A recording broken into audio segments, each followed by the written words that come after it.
Yo les trashers. Ok, Pokémon Go c'est le premier jeu Pokémon à sortir sur téléphone et c'est juste la folie. 2 jours que j'y joue et j'ai déjà croisé des dizaines de joueurs les yeux rivés sur leur téléphone à la recherche de Pokémon dans Paris. Le principe est simple, tu dois te balader dans la vraie vie, capturer et combattre de nouveaux Pokémon tout en découvrant les secrets de ta ville. Par exemple, à la Tour Eiffel, il y a une arène. À la jolie plaque commémorative en bas de chez moi, un Pokéstop. La carte est remplie de milliers de points à explorer et c'est juste l'outil parfait pour visiter une ville. Bref, ça cartonne et la presse en parle presque tous les jours. Un homme qui joue à Pokémon Go pendant l'accouchement de sa femme, un commissariat pris d'assaut par les Pokéfans, une fille qui trouvait un cadavre en cherchant des Pokémon aquatiques dans une rivière, ou un gang qui braquait des enfants qui cherchaient des Pokémon dans leur quartier. Phew. Et tout ça pour un jeu même pas encore disponible. Je vous explique ça en fin de vidéo, comment télécharger, tout ça. Mais pour l'instant, je vous propose de découvrir 15 astuces et secrets pour devenir un joueur surpuissant sur Pokémon Go. Avoir Pikachu en starter. Au début du jeu, on vous propose de choisir parmi les 3 starters habituels. Ignorez-les et marchez au loin jusqu'à ce que Pikachu apparaisse.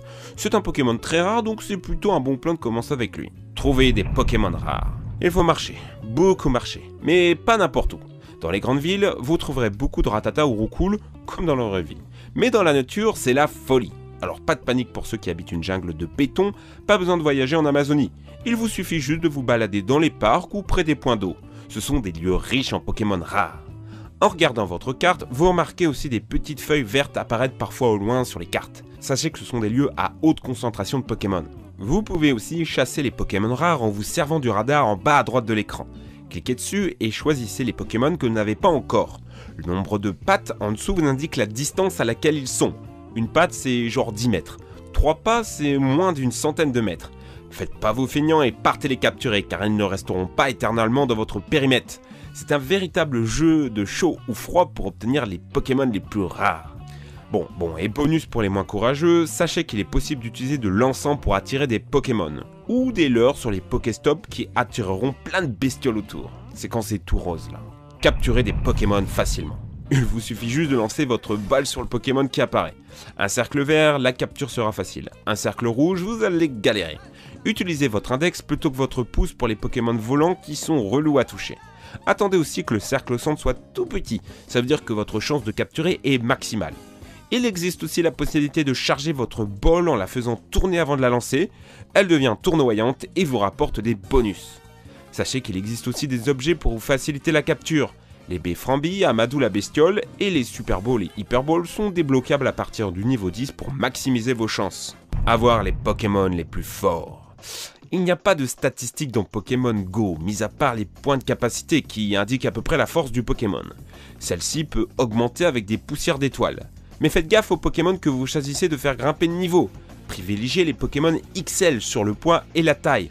C'est indiqué par une petite icône verte à côté. Ils semblent plus forts. Faites aussi attention aux sets d'attaque. Il y en a 2 mais on ne peut pas les changer. Essayez d'avoir des Pokémon avec des attaques fortes et un type qui vous plaît dès le début. Personnellement, j'ai remarqué que la plupart des Pokémon forts des autres joueurs étaient soit au Carnage, Nosferapti ou Ratatac. Et c'est normal. Pour faire grimper de niveau ou faire évoluer votre bestiole, il vous faut des pierres de sa propre lignée évolutive que vous gagnez en capturant des Pokémon de la même espèce. Vous n'avez pas compris? Je m'explique. Si vous voulez faire évoluer un Roucoule en Roucoups, il vous faut capturer 3 autres Roucoules.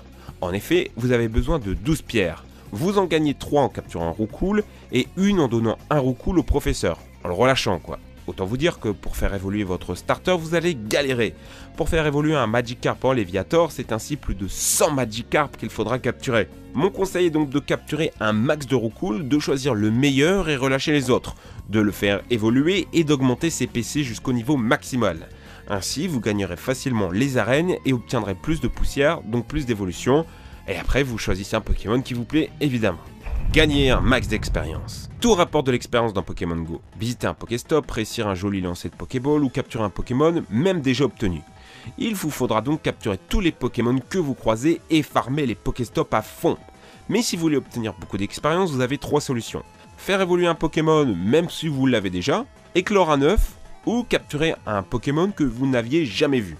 Ces 3 choses rapportent le plus d'expérience. Augmenter son niveau de dresseur est plutôt un bon plan. Vous gagnez des objets, vous débloquez des bonus, des capacités et surtout ça vous permet de rencontrer et capturer des Pokémon plus forts. faire éclore ses œufs plus rapidement. Quand vous obtenez un œuf, allez dans votre menu, choisissez Pokémon, œuf et mettez-le dans un incubateur. Vous en avez un au début, mais vous en gagnez d'autres plus tard dans le jeu, par exemple au niveau 6. Pour les faire éclore, il faut marcher 2 km pour les œufs communs et 10 km pour les œufs rares. Je vous conseille plutôt de faire éclore ces derniers car il y a de sacrées belles bestioles à choper. L'astuce pour maximiser son nombre de kilomètres, c'est de prendre le bus ou le tramway. C'est un peu de la triche, mais en tout cas c'est très efficace et vous trouverez aussi plein de Pokémon. Comment obtenir un max d'objets? Vivre dans une grande ville avec plein de monuments est un sacré avantage. Il y a des Pokéstops partout.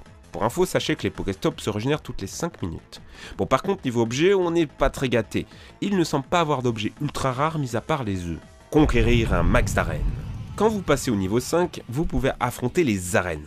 Vous allez devoir choisir votre clan, les jaunes, les bleus et les rouges. Est-ce que ça change quelque chose? Pas tellement. L'idée c'est plutôt de conquérir des arènes et de les colorer à la couleur de votre clan. Mais en vrai, on sait tous que votre but sera de devenir le plus fort en solo. Cependant, vu que 90% des joueurs prennent rouge, je vous conseille de choisir bleu, au moins vos combats d'arène seront plus palpitants.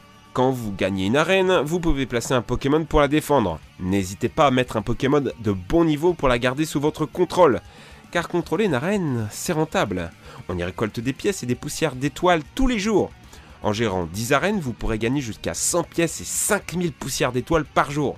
Il vous suffit de cliquer sur le bouclier en haut à droite dans la boutique. Gagnez les combats facilement. Les Pokémon s'attaquent automatiquement, mais vous avez des stratégies. Vous pouvez taper avec le doigt sur le Pokémon adverse pour attaquer plus vite, ou attendre que votre barre se recharge et sortir une grosse attaque. Et vous pouvez aussi éviter les attaques en sweepant à gauche ou à droite quand vous avez le signal, vous savez les tch. Prenez aussi en compte l'affinité de type en formant votre équipe. Le feu bat la glace aussi dans Pokémon Go. Vu que les joueurs ont beaucoup de Pokémon vol, je vous conseille la foudre à la glace. Obtenir Pyroli, Voltali et Aquali. Pas de pierre-feu, foudre ou eau. Évolue au hasard. Ceci dit, certains joueurs ont remarqué que ça dépendait plutôt des attaques de base. Évoli avec plaquage deviendrait Voltali, avec tunnel ce serait Pyroli, et avec météore ça donnerait Aquali. Mais c'est pas confirmé. Économiser la batterie. Ok, Pokémon Go bouffe ta batterie, mais il y a des solutions.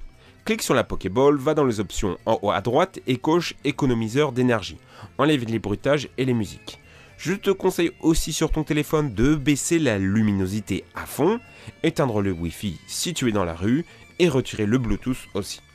La meilleure solution reste cependant de se balader avec un chargeur iPhone supplémentaire. Ça permet de tenir des heures et ce n'est pas très cher. Personnellement, j'utilise celui-ci. Pas cher, efficace. Je vous laisse un lien dans la description. Il y a de quoi jouer des heures dans la rue et ça me paraît indispensable. Comment se connecter à tous les coups? Les serveurs saturent et souvent votre jeu se bloque pendant le chargement. Pas de panique, vous n'êtes pas banni, rien. Relancez juste l'application. Pareil au moment de vous inscrire. Oubliez le club Pokémon, c'est saturé. Préférez la connexion Google. Mais dans ces cas, faites attention à utiliser un compte sans double validation ou un mot de passe trop relou, car on vous le redemandera assez souvent. Comment hacker le jeu? Des petits malins ont déjà trouvé des techniques pour hacker Pokémon Go. Pas les Pokémon capturés car c'est vérifié depuis leur serveur, mais en simulant le GPS de leur téléphone. Ainsi, ils peuvent se déplacer sur la carte sans marcher. Bon, par contre, on vous le déconseille car si vous faites choper, vous êtes banni à vie. Bien joué à Pokémon Go. Jouer à Pokémon n'est pas sans risque. Découvrir des cadavres, se faire raqueter, les insolations solaires, les crottes de chat ou les accidents avec des voitures. C'est le lot et la dure vie d'un joueur de Pokémon Go. Levez les yeux au ciel, pas besoin de rester rivé sur votre téléphone. Une vibration vous avertit quand un Pokémon apparaît. Pour vos parties de chasse, prévoyez de bonnes chaussures, une bouteille d'eau, un bon forfait 4G et une recharge de batterie, ainsi qu'une chaînette de smartphone, histoire de ne pas vous faire voler votre portable à l'arrache. Paris, ville de tous les dangers. Rencontrez d'autres joueurs. Bon, maintenant que vous êtes prêts, je vous invite à rejoindre une communauté de chasseurs de Pokémon. Il y en a plein sur Facebook. Je vous conseille celle de Neocan, le lien est dans la description. Ils organisent d'ailleurs le 14 juillet une rencontre Pokémon Go et j'y serai personnellement pour capturer un max de Pokémon rares et conquérir les arènes. Pensez aussi à passer sur le mini-site Pokémon Go du site Pokémon Trash. On est en train de vous préparer un guide ultra complet qui répondra à toutes vos questions. Comment installer Pokémon Go? Ok, tout ceci vous a donné envie de vous lancer dans Pokémon Go sur votre iPhone ou Android? RIP Windows Phone? Mauvaise nouvelle, il n'est pas encore disponible sur les stores français. La faute au serveur saturé dans le monde. Mais pas de panique, vous pouvez quand même jouer dans votre pays. Allez voir dans la description, j'ai écrit un article sur Pokémon Trash. C'est simple et sécurisé. Bonne installation, bon jeu, racontez-moi vos anecdotes Pokémon Go en commentaire et n'hésitez pas à m'envoyer vos captures d'écran rigolotes de Pokémon Go sur le hashtag Twitter Pokémon Go Wrong. J'ai hâte de lire ça. D'ici là les amis, je retourne dehors. Merci à tous, ciao!